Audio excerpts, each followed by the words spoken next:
Emang ada ayat Alkitab yang berkata Tuhan Yesus harus mati hanya dengan melalui salib?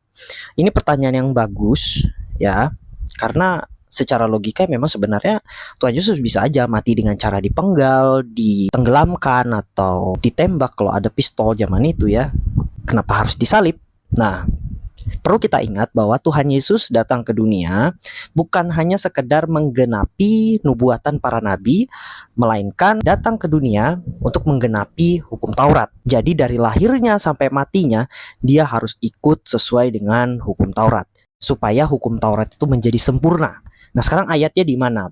Kita perlu ayat firman Tuhan yang menjadi landasan kita. Dan satu-satunya ayat yang paling tepat untuk pertanyaan saudara adalah Galatia 3 ayat 13-14. Di situ dikatakan Kristus telah menebus kita dari kutuk hukum Taurat dengan jalan menjadi kutuk karena kita. Sebab ada tertulis, terkutuklah orang yang digantung pada kayu salib.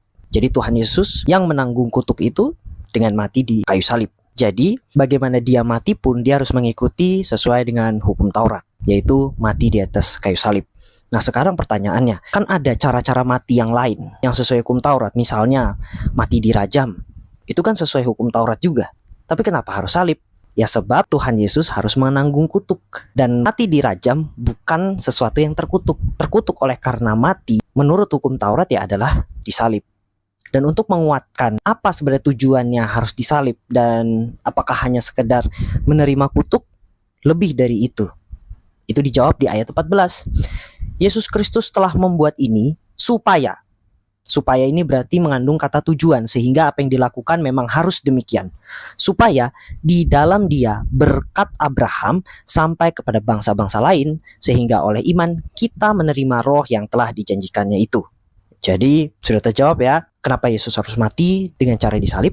Apakah hanya itu? Ya jelas tidak hanya itu, bisa dengan cara yang lain. Tapi kenapa harus itu?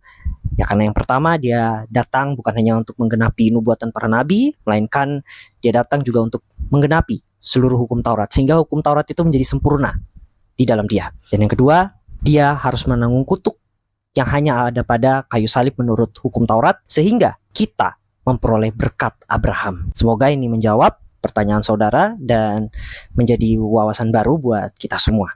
Tuhan Yesus memberkati kita semua. Shalom.